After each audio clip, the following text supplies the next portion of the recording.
Il est 13h, bonjour à tous. Merci de votre attention. Voici les titres à la une de l'actualité ce dimanche. Nous sommes le 30 mai 2021 et aujourd'hui, les mamans du monde entier sont célébrées à Bongouanou. La ministre de la Culture, de l'Industrie des Arts et du Spectacle, Arlette Badou, exhorte les populations à magnifier constamment leur mère. Elle était marraine d'une cérémonie d'hommage aux femmes de Bongouanou qui a eu lieu hier samedi 29 mai 2021. Un projet de culture maraîchère hors sol sous abri s'expérimente dans le département de Tiébissou. Fruit de la coopération entre la Côte d'Ivoire et le Royaume des Pays-Bas, le projet s'inscrit dans le cadre de l'appui à la formation et à la production de culture maraîchère sous abri. Ce lancement officiel de cette nouvelle technique culturelle a eu lieu le vendredi dernier. Au Mali, le colonel Assimi Goïta occupe désormais les fonctions de président de la transition confirmées par un arrêt de la Cour constitutionnelle malienne. Il a quitté hier samedi Bamako pour Accra au Ghana où il participe à une partie du sommet extraordinaire des chefs d'État de l'institution sous-régionale. Voilà pour l'essentiel. Oui, bonjour à tous. Avez-vous déjà acheté un produit de contrefaçon? Mesdames et messieurs, ce 13h, nous parlerons de contrefaçon, de cette matière qui vous offre le mirage de l'original. Nous parlerons surtout des conséquences de la contrefaçon sur le plan économique, un véritable fléau qui connaît de nos jours une expansion fulgurante avec des conséquences désastreuses pour les entreprises, l'économie nationale, les commerçants et les populations. Tout le monde est d'une façon ou d'une autre exposé à ce fléau. Pour en parler, notre invité ce 13h, c'est le docteur Vaou Marcel. Il est chef de département prévention au Comité national de lutte contre la contrefaçon, le CNLC. Monsieur le chef de département prévention au CNLC, bonjour. Bonjour, M. Guivet. Et merci d'être avec nous ce 13h. Merci. Alors, ce comité national de lutte contre la contrefaçon a initié depuis le mois de décembre 2020 la première phase de sensibilisation des populations sur les dangers liés à la contrefaçon dénommée Stop Contrefaçon. Nous sommes en ce moment en plein dans la deuxième phase et ensemble, dans une trentaine de minutes, on fera un tour d'horizon de ce qu'il en est. Mais pour l'instant, poursuivons le cours normal de cette édition. Sachez qu'aujourd'hui, nous sommes le 30 mai et aujourd'hui, les mamans du monde entier sont célébrées. Une fleur, un cadeau, une pensée particulière pour celles qui nous ont quittés feront l'affaire. Dans la veine de cette célébration à Bongouanou, la ministre de la Culture, de l'Industrie, des Arts et du Spectacle, Arlette Badou, exhorte les populations à magnifier constamment leur mère. Elle était marraine d'une cérémonie d'hommage aux femmes de Bongouanou qui a eu lieu hier samedi 29 mai 2021. Cérémonie de fête des mères initiée par le député de la commune de Bongouanou, Jacob Assouba. Le reportage de Hermani Amia. Elles sont venues de tous les villages de la commune de Bongouanou pour prendre part à cette cérémonie d'hommage aux mamans. Ce jour dédié à toutes les mères à travers le monde, pour leur exprimer tout l'amour qu'on leur porte, a été l'occasion pour le député de Bongouanou de magnifier les femmes de sa circonscription pour tous les soutiens qu'elles lui ont toujours apportés dans toutes ses actions. Dans le département de Bongouanou, nous avons décidé d'accompagner les femmes en créant un cadre de concertation, de solidarité, d'union et de fraternité, en les fédérant autour d'activités génératrices de revenus, à l'effet de leur permettre une indépendance financière. Cette célébration de la fête des mères a servi de prétexte pour investir le bureau de l'association Les Amazones pour le développement de Bongouanou. Investiture au cours de laquelle 220 femmes ont reçu des présents. Nous sommes une association des femmes battantes.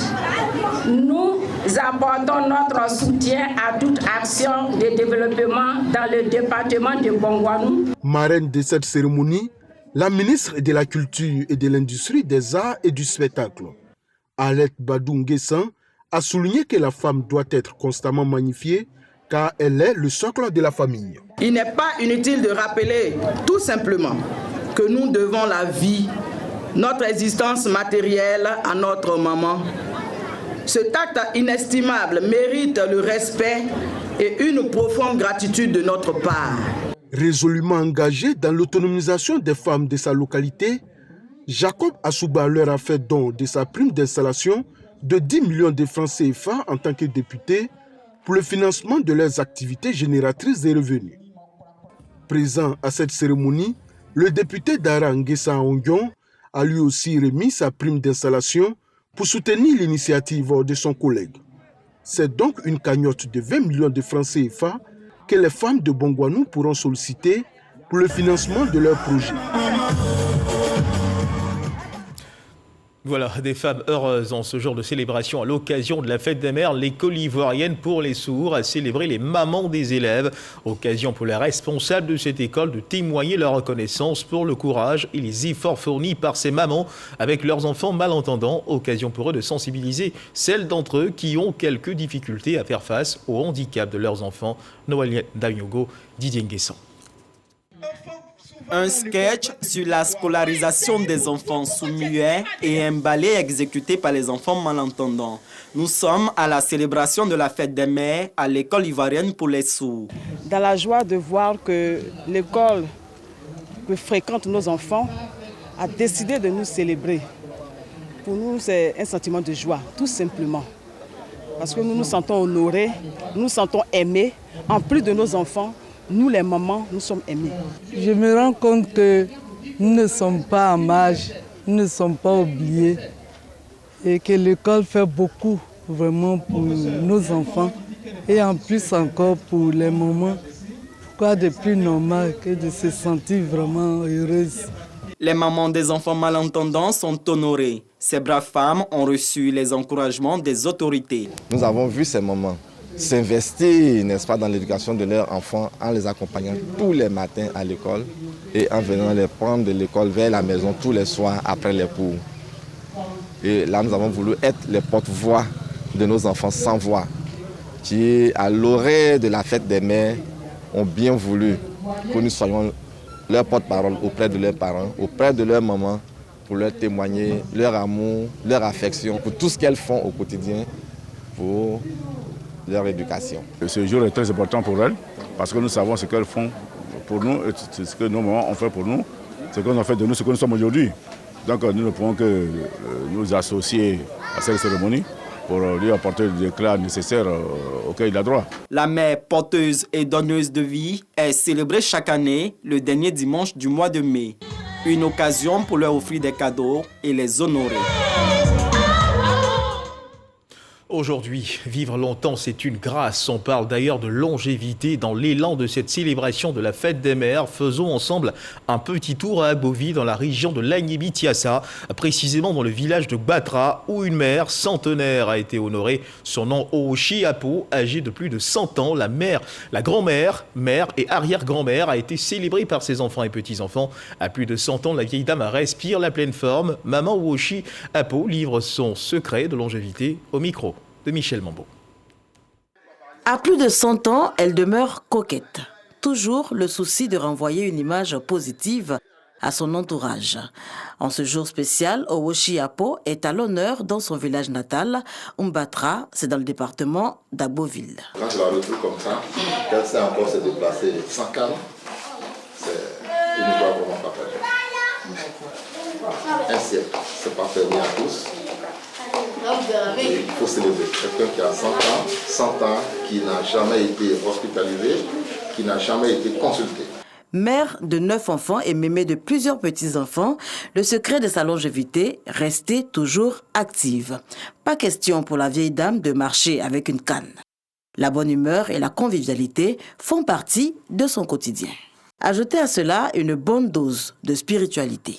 Depuis son enfance, elle va à l'église, elle prie. Si elle veut se coucher, elle prie.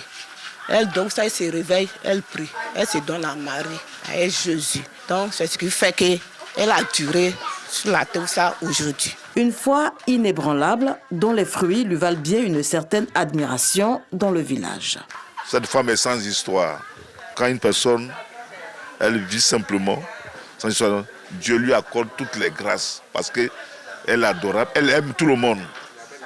Je ne l'ai jamais vue en train d'échanger des paroles agressives avec des gens. C'est une maman douce, en tout cas très gentille. Jusqu'à son âge, je suis venue une fois plaisanter. Maman, tu me connais? Elle dit, mais c'est pas toi, Adrienne, la copine, l'ancienne copine d'Émile. J'ai dit non, on plaisantait que c'était pas mon copain, tout et tout. En tout cas, c'est une maman bien gentille, que j'aime bien. Parce qu'elle aime tout le monde. En tout cas, son affaire de Dieu, on ne joue pas avec. Ménagère, Dame Ooshi s'est mise toute sa vie au service de ses proches. Angèle, sa seconde fille, a décidé de perpétuer cet héritage. Ma maman, c'est une brave femme. Elle s'est saignée beaucoup pour nous. Quand j'ai vu tout ça, j'ai dit je vais travailler dans ma vie. Je me suis dit une chose, je me suis donné une chose, j'ai dit, moi là, je dois travailler dans ma vie. Je dois travailler et je dois faire travailler mes frères et sœurs. Parce que dans la vie, quand tu travailles et que tes frères qui te suivent ne travaillent pas, c'est comme tu n'as rien fait.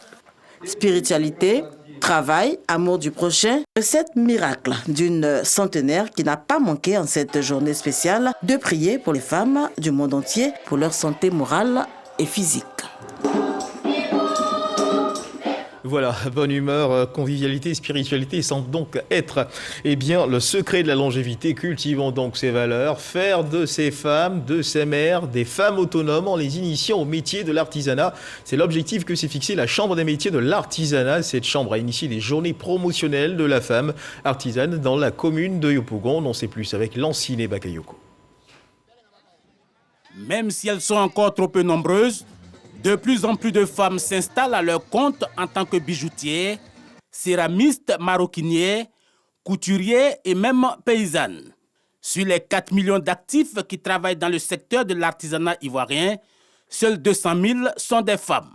C'est pour encourager celles qui y sont déjà et susciter des vocations que la Chambre des métiers a imaginé ces journées promotionnelles de la femme artisane. Ensemble, nous avons voulu donner un cachet spécial et organiser cette cérémonie pour permettre aux femmes de s'épanouir et de pouvoir savoir que le secteur de l'artisanat est pourvoyeur d'emploi et pour aider les femmes à s'autosuffire.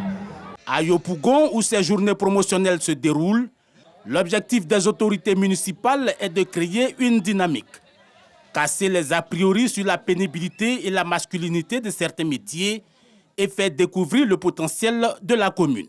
Quand on sait que notre commune a environ 1 million d'habitants et que plus des 3/4 de cette population est constituée d'artisans, pour être présent à cette cérémonie, encourager la Chambre des métiers, encourager les femmes qui sont données un moment de récréation pour pouvoir rebondir de plus belle après ces festivités-là. Ces journées promotionnelles de la femme artisane sont à leur première édition. Au regard de la forte mobilisation des femmes, la Chambre des métiers compte institutionnaliser cette tribune. La Fondation Friedrich Ebert initie une visite à la Chambre haute du Parlement, le Sénat. Il s'agit de faire connaître l'institution à des syndicalistes, des jeunes leaders et à des membres de la société civile. Exposés, échanges et visites des lieux ont été les temps forts de cette visite. Kader Segodogo. Samassi Touré, secrétaire général adjoint du Sénat, présente son institution. Il explique son fonctionnement et ses missions à des jeunes leaders, à des membres de la société civile et à des syndicalistes. Ils prennent part à Yamoussoukro à un programme de formation politique intitulé « Génération à venir ». Il est voulu par la Fondation Friedrich Ebert Côte d'Ivoire, qui est à l'origine d'ailleurs de cette visite. Pour nous, le but aujourd'hui, en tout cas en tant que chef de délégation de ces jeunes-là, c'était de venir à la bonne information concernant les missions et le rôle du Sénat. Une présence utile pour les participants. Je suis satisfait des échanges qui ont eu cours aujourd'hui parce que ma préoccupation, c'était véritablement de cerner le rôle de cette institution. En venant ici, j'avais plusieurs interrogations, donc à savoir les missions et les fonctionnements du Sénat. Je repars satisfaite parce que j'ai eu la bonne information. Une visite guidée du siège du Sénat a mis fin à la rencontre. Le président du Sénat, Jano Aoussou-Kouadio, était représenté à cette cérémonie par Simplice Kounan, directeur de cabinet. Direction la ville de Tiébissou, dans le centre de la Côte d'Ivoire, où un projet de culture maraîchère hors sol sous abri s'expérimente. Fruit de la coopération entre la Côte d'Ivoire et le Royaume des Pays-Bas, le projet s'inscrit dans le cadre de l'appui à la formation et à la production de culture maraîchère sous abri. Le ministre d'État, ministre de l'Agriculture et du Développement rural, Kobenan Kwasi Adjoumani, a procédé le vendredi 28 mai au lancement officiel de cette nouvelle technique culturelle. Charles Tatou nous en parle. La coopération entre la Côte d'Ivoire et le Royaume des Pays-Bas se porte très bien. Pour preuve, les entreprises néerlandaises s'intéressent au secteur agricole. Elles arrivent avec les pratiques de culture hors sol. L'ambassadrice du Royaume des Pays-Bas en Côte d'Ivoire confirme le renforcement des liens entre son pays et la Côte d'Ivoire. Aux Pays-Bas, nous avons compris que nous ne pouvons pas continuer à nourrir une population mondiale en constante augmentation avec les pratiques et les méthodes anciennes. Par le biais du cluster d'impact comme instrument de financement, le gouvernement néerlandais vise à inspirer les entreprises néerlandaises à collaborer avec des partenaires locaux et à investir en Côte d'Ivoire. Déjà un projet d'appui à la formation et à la production de cultures maraîchères hors sol sous abri est en expérimentation à l'école de pêche de Kouibi, département de Tchébissou. D'un coût global de près de 600 millions de francs CFA, ce projet va profiter à 240 jeunes Ivoiriens en matière de techniques de culture hors sol.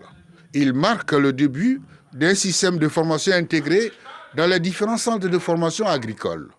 Le ministre d'État, ministre de l'Agriculture et du Développement rural dans le village de Koubi pour le lancement officiel de cette nouvelle technique culturelle. Kobena Kwasi Adjoumani exhorte les élus de la région du Bélier à s'approprier le projet au profit de leur jeunesse. Ce projet est né de la volonté du président de la République, son Excellence M. Alassane Ouattara, de hisser l'agriculture ivoirienne à la pointe des pratiques et techniques agricoles les plus modernes. C'est pour cela que nous avons décidé de faire en sorte que cette école ne soit pas essentiellement une école qui va produire du poisson, mais qui va faire aussi des cultures maraîchères et également du vivrier. En Côte d'Ivoire, le climat n'est pas idéal pour la culture des légumes. Pourtant, la demande est élevée du fait de l'accroissement rapide de la population. La culture hors sol reste donc une solution. Un peu plus au nord de la Côte d'Ivoire, des enseignants, chercheurs, innovateurs et inventeurs sont formés à une meilleure compréhension des critères d'acquisition du Fonds pour la science, la technologie et l'innovation, le FONSTI. Le FONSTI est un fonds de soutien à la recherche et à l'innovation destiné au financement de projets de recherche scientifique et d'innovation de haute qualité susceptibles d'avoir un impact bénéfique sur le développement socio-économique et culturel de la Côte d'Ivoire. Les subventions vont de 30 à 75 millions de francs CFA. Direction Korogo avec Ami Sissoko. Chercheurs, innovateurs et inventeurs, à la recherche de financement de vos projets, plus de soucis à se faire. Le Fonds pour la science, la technologie et l'innovation, FONSTI, est à votre disposition. Cet instrument de promotion de la recherche est présenté aux enseignants-chercheurs, acteurs du secteur public et privé à l'Université Peleforo-Gonclubali de Korogo. FONSTI est un fonds compétitif. C'est-à-dire que nous, c'est à travers donc des appels à projets que nous invitons les chercheurs et les enseignants-chercheurs à nous proposer des projets de recherche. Et en fonction donc de la qualité de ces projets et des ressources disponibles, donc nous allouons des financements. Mais il est important que donc les chercheurs de Korogo sachent quels sont les différents appels qui vont être lancés, à quelle date, quelles sont les procédures donc à suivre, n'est-ce pas, pour pouvoir bénéficier de ces financements. Pendant 3 jours, les participants ont été outillés sur le financement de la recherche et l'innovation, histoire de leur donner les clés pour capter les financements du FONSTI qui vont de 30 à 75 millions de francs CFA. Le FONSTI a été créé par ordonnance en 2018 avec le concours de l'ex-premier ministre Amadou Gon Coulibaly. À ce jour, seuls 10 enseignants-chercheurs ont bénéficié du FONSTI, dont 2 de l'université Peleforo-Gonclubali. J'ai eu la chance d'être parmi les premiers lauréats. Il s'agissait d'un projet soumis utilisant la technologie de la spectrométrie de masse pour identifier les parasites, notamment les parasites impliqués dans la transmission de certaines maladies. Et nous travaillons spécialement sur les bilharzioses et le paludisme. Les domaines couverts par le FONSTI sont entre autres la science de la terre, des ressources minières et énergétiques, les sciences humaines et sociales, la santé et l'agriculture. Pour toute information sur le Fonds pour la science, la technologie et l'innovation, le site web www.fonsti.org est disponible. Et parlons à présent de nutrition. Le Conseil national pour l'alimentation, la nutrition, le développement de la petite enfance a procédé tout récemment à l'installation du comité régional de nutrition de la région de l'Anawa. Ce comité, présidé par le préfet de région, vise à faire reculer la malnutrition en Côte d'Ivoire. Astou Touré, Danyogo. La malnutrition sévit en Côte d'Ivoire avec une prévalence de 21%. L'anémie, le surpoids, l'obésité, le retard de croissance chez les enfants et la carence en micronutriments en sont quelques exemples. Cheville ouvrière de la lutte contre ce fléau, le Conseil national pour l'alimentation, la nutrition et le développement de la petite enfance, CONAPE, est à pied d'œuvre.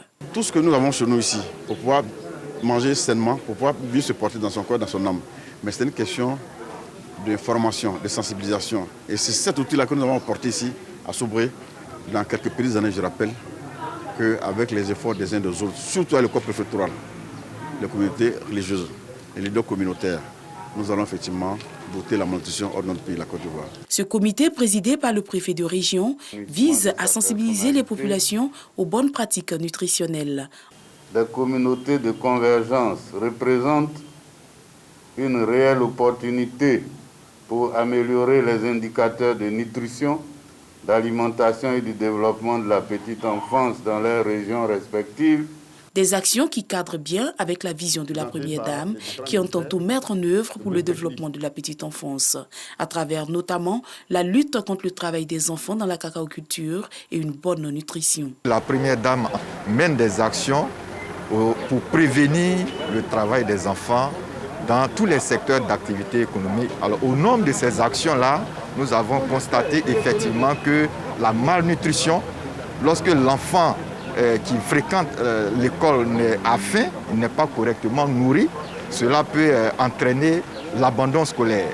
Et lorsque l'enfant abandonne l'école, qui ne va pas à l'école, il est exposé au risque d'exploitation. Rappelons que 66,4% des femmes dont l'âge est compris entre 15 et 49 ans souffrent d'anémie et plus de 800 000 enfants en Côte d'Ivoire sont impactés par la malnutrition chronique.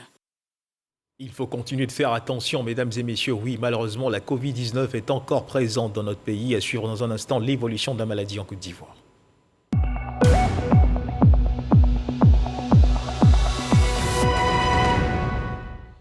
Le ministère de la Santé et de l'Hygiène publique de la couverture maladie universelle a enregistré hier à samedi 29 mai 2021 38 nouveaux cas de Covid-19 sur 2109 échantillons prélevés, soit 1,8% de cas positifs, 51 guéris et 2 décès. À la date du 29 mai 2021, la Côte d'Ivoire, notre pays, compte donc 47 233 cas confirmés, dont 46 642 personnes guéries, 303 décès et 288 cas actifs. Le nombre total d'échantillons est de 645 222. Le 28 mai, 4497 doses de vaccins contre la Covid-19 ont été administrées, soit un total de 540 245 doses administrées. Le ministre de la Santé et de l'Hygiène publique de la couverture maladie universelle invite toutes les personnes de plus de 18 ans à se faire vacciner dans les centres de vaccination. La vaccination contre la Covid-19, rappelons-le, est gratuite et volontaire. Et dans cette lutte, les pharmaciens s'impliquent davantage. Les pharmaciens décident donc d'en faire une affaire personnelle au cours de la 8e édition des Journées des pharmaciens de Côte d'Ivoire qui s'est tenue dans la ville de Yamoussoukro. Environ 600 pharmaciens réunis à l'hôtel président ont porté des réflexions sur la campagne de vaccination contre la Covid-19. Une 8e édition des Journées des pharmaciens en Côte d'Ivoire qui a été marquée par l'inauguration du siège des pharmaciens du centre. Jean-Marc Djadji. Paré aux couleurs vertes, l'hôtel président de Yamoussoukro accueille la 8e édition des Journées de l'Ordre national des pharmaciens de Côte d'Ivoire.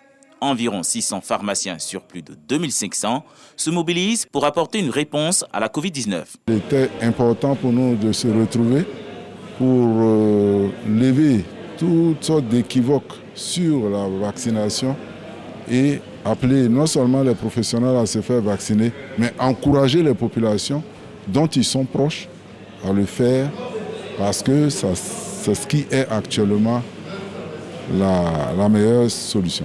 Autour du thème Covid-19 et la profession pharmaceutique, c'est une contribution des pharmaciens à la riposte contre la pandémie.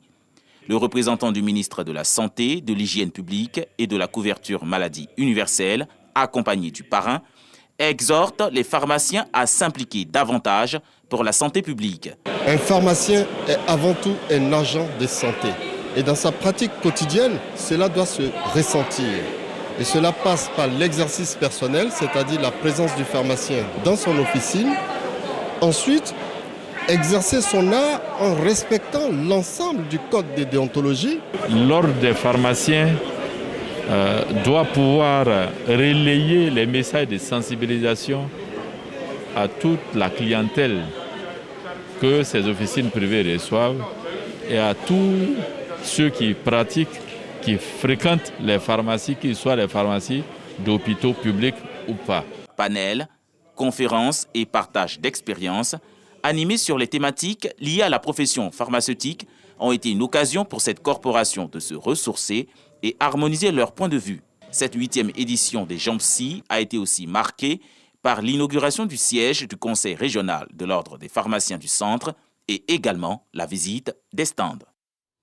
Toujours dans l'actualité nationale, sachez que la Fondation Bénédicte Janine Kakou-Diagou, qui œuvre dans les domaines de l'entrepreneuriat, l'art, la culture et l'éducation, s'est donné pour ambition de soutenir à travers des appuis financiers des jeunes entrepreneurs dans des secteurs d'activité à fort potentiel. Depuis 2018, cette fondation a initié le prix BJKD. La 4e édition de ce prix s'est tenue. L'innovation de cette 4e édition, outre la Côte d'Ivoire, le concours s'étend aux autres pays de l'UEMOA.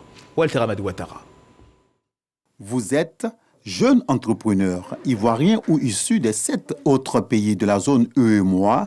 La 4e édition du prix BJKD pourrait vous intéresser. Ce prix vient d'être lancé. C'est une action de la Fondation Bénédicte Janine Kakou-Diagou qui finance depuis 2018 des projets innovants et adaptés aux réalités du moment afin d'améliorer leur rentabilité et sortir de la précarité des jeunes promoteurs. Cette initiative, parce qu'étant directeur d'un groupe, elle a décidé d'accompagner tous ces jeunes à réaliser d'abord leurs rêves, à booster leur productivité et à notre manière de réduire le déficit d'emploi.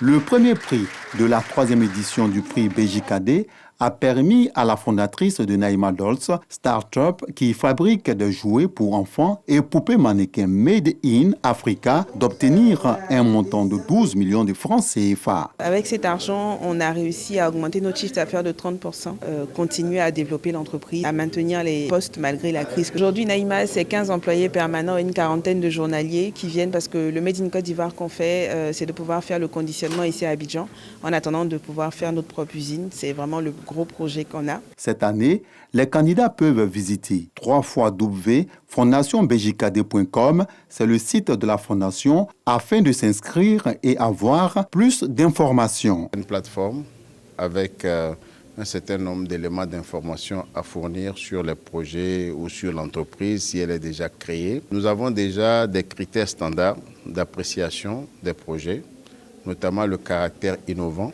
du projet, le caractère viable du projet, l'engagement de l'entrepreneur, la capacité du projet à préserver l'environnement. Au moins 55 millions de francs CFA sont prévus pour être distribués à 4 lauréats, à savoir Grand Prix Janine Diagou, 25 millions de francs CFA, Prix de la préservation de l'environnement, 15 millions de francs, Prix de l'innovation, 10 millions de francs CFA, Prix BRVM du développement durable, 5 millions de francs CFA. Reportage signé Walter Amadou Ouattara. Sachez que la Direction générale du budget a lancé depuis le 18 mai dernier une campagne de vulgarisation du budget citoyen à travers le pays. Le budget citoyen est un document qui a été élaboré par le ministère du Budget et des Finances afin de permettre aux populations de mieux comprendre les actions du gouvernement à travers le budget de l'État. Les étapes d'Aboville et d'Aboisseau vous seront présentées dans nos prochaines éditions avec notre reporter Walter Amadou Ouattara. Sachez que la mairie de Soubré se dote d'un nouveau local construit par le maire Lassina Traoré. La ville avait bien besoin d'un nouveau siège. Le précédent siège avait, rappelons-le, été incendié suite à des manifestations. Outre ce bâtiment, la mairie a également remis du matériel aux structures scolaires et sanitaires de la ville afin d'améliorer leurs prestations pour une meilleure prise en charge des populations. C'est ce que nous dit Mama Traoré. À la veille des examens à grand tirage, le conseil municipal de Soubré remet 1000 tables bancs aux établissements scolaires de la ville Le même donateur équipe les centres de santé de la capitale de la Nawa de 4 lits d'accouchement et de 10 bancs d'accueil. Toutes ces actions sociales visent à améliorer les conditions de vie des populations de Soubré. Ces équipements scolaires et sanitaires ont été remis dans la cour du nouveau siège de la mairie. Ce bâtiment R+1, composé de 10 bureaux et d'une salle de réunion, vient soulager le personnel administratif de la mairie. Depuis février 2018, c'est dans ces locaux provisoires que les agents municipaux accomplissaient leur mission, suite aux manifestations qui avaient entraîné l'incendie de l'ancien siège de la mairie. Profitant de l'occasion, le maire Lassina Traoré et le représentant du préfet de région, Alexis Conan, ont exhorté les populations à ne pas s'attaquer aux édifices publics, mais aussi à préserver la paix et la cohésion sociale dans la cité de la Nawa. Et voici venu l'instant de l'invité de ce dimanche magazine de 13h. C'est le chef de département prévention du comité national de lutte contre la contrefaçon, le docteur Waou Marcel. Merci docteur de nous rejoindre à nouveau sur ce plateau. Alors docteur Waou Marcel, que représente pour vous, pour l'institution que vous représentez ici sur ce plateau, eh bien la contrefaçon, le phénomène de la contrefaçon? Merci bien monsieur Guivet. Le phénomène de la contrefaçon est une préoccupation pour notre structure qui est le comité national de lutte contre la contrefaçon. Il faut dire qu'à travers ce comité, c'est la préoccupation du gouvernement de Côte d'Ivoire, de l'État de Côte d'Ivoire qui est ainsi exprimée parce que le phénomène est tellement grand et que nous devons prendre le taureau par les cornes afin de trouver des solutions pour pouvoir y remédier. Et que représente le manque à gagner financier causé par ce fléau qu'est la contrefaçon sur l'économie ivoirienne? Alors, les statistiques ne sont pas complètement affinées. Mais il faut dire que pour deux statistiques que je vais vous donner, d'abord, il faut savoir que sur les 3 années que nous avons eu à travailler, nous avons pu, au niveau des produits que nous avons pu sortir de ce phénomène, près de 12 milliards de francs CFA, la valeur estimée de ce que nous avons pu saisir comme produit de contrefaçon. Et je vais vous dire que, par exemple, quand on prend le secteur des médicaments de contrefaçon, là-bas, c'est à peu près 50 milliards que l'industrie du médicament et l'État perdent chaque année pour ce domaine-là. Alors 12 milliards de francs CFA, c'est énorme comme manque à gagner économique pour la Côte d'Ivoire. Nous voulons à notre niveau essayer de comprendre le phénomène qui explique que l'on ait recours à l'utilisation de ces produits de contrefaçon. Alors, il faut dire que les raisons sont, les facteurs qui favorisent la contrefaçon sont de plusieurs ordres. Mais il faut dire que très souvent, ce que la population et surtout ceux qui utilisent la contrefaçon disent, c'est que c'est parce qu'ils ont un pouvoir d'achat, un pouvoir économique qui n'est pas satisfaisant. Et donc, ils s'adonnent à ce domaine-là. Oui, mais est-ce une raison suffisante pour le faire? Pas du tout. Pour nous, au CNLC, ce n'est pas une raison suffisante. Parce que nous disons au CNLC que ce n'est pas parce que nous sommes pauvres que nous allons compromettre notre vie et nous mettre en danger perpétuellement. On peut être pauvre et rester digne et respecter tout ce qui se fait au niveau de l'État. Alors, ce qu'on a envie de savoir tout de suite, c'est comment la contrefaçon met en péril l'économie d'un pays. Parce que ce que l'on saisit tout de suite, c'est bien sûr la disponibilité du produit convoité, oui. Et cela à un coût dérisoire. Oui, il faut dire que la contrefaçon, naturellement, met en péril l'économie du pays parce que nous savons qu'avec les produits de contrefaçon, lorsque la population, les consommateurs se mettent à consommer les produits de consommation naturellement, c'est ce qui est produit dans les entreprises qui ne sera pas acheté. Alors, si les entreprises ne peuvent pas vendre, alors il y a des recettes fiscales au niveau de l'État qui vont baisser et le produit qui doit permettre à la population de pouvoir avoir un bien-être au niveau social, naturellement, on n'aura pas ce bien-être. Parce que, au niveau des entreprises, lorsque leur marge de marché va être étriquée par la contrefaçon, naturellement, ils vont être amenés, tous ces entrepreneurs-là, à fermer et à licencier. Et naturellement, cela crée un problème au niveau de la société de façon globale. Alors, docteur Waou, je voulais vous inviter à suivre cet élément de notre confrère, notre reporter Jean-Louis Mango, qui fait l'état des lieux de ce qu'engendre la contrefaçon comme conséquence sur l'économie ivoirienne. Ok, merci bien. Comment enrayer définitivement la contrefaçon ou du moins réduire ses effets sur l'économie, la santé et l'environnement? Telle est l'épineuse équation que s'attelle à résoudre le Comité national de lutte contre la contrefaçon, CNLC, depuis sa création en 2014. À Djamé, Koumassi, Yopougon, Makori, aucun des grands aires commerciaux du pays n'échappe au fléau, encore moins les produits de grande consommation. Selon une enquête menée par l'Organisation mondiale des douanes dans les ports ouest-africains, 8 conteneurs de marchandises importées sur 10 sont touchés par la contrefaçon. Un constat alarmant qui situe sur l'ampleur du fléau, mais surtout sur la difficulté à l'enrayer. En Côte d'Ivoire, c'est un important programme de sensibilisation qui a été mis en place par le Comité national de lutte contre la contrefaçon. Opération qui l'amène depuis plusieurs mois à parcourir les grandes communes du pays et à sensibiliser les principaux destinataires de ces produits contrefaits sur leurs dangers. Reste à savoir si cette sensibilisation suffira à vaincre ce phénomène qui met sur le marché ivoirien plus de faux produits que de vrais. C'est indéniable, la contrefaçon affaiblit les productions locales et génère des dégâts économiques, sociaux et environnementaux importants.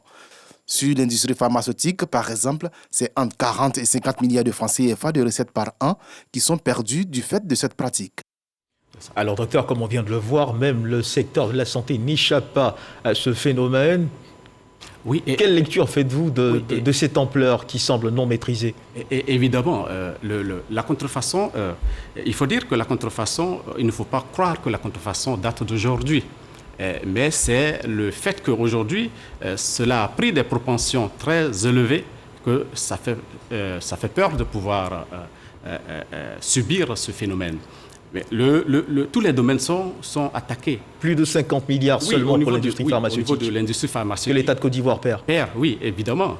Parce que aujourd'hui, il y a des secteurs parallèles de fabrication de médicaments qui font que, naturellement, aujourd'hui, il y a une forte population qui, au lieu d'aller en officine pour pouvoir s'approvisionner en médicaments, préfère aller sur des... Moi, je dirais également d'écoulement de ces marchandises, parce qu'à Djamé, nous avons Roxy, un marché qui est très connu par les populations, où on peut avoir des médicaments sans aucune formation, sans aucune prescription.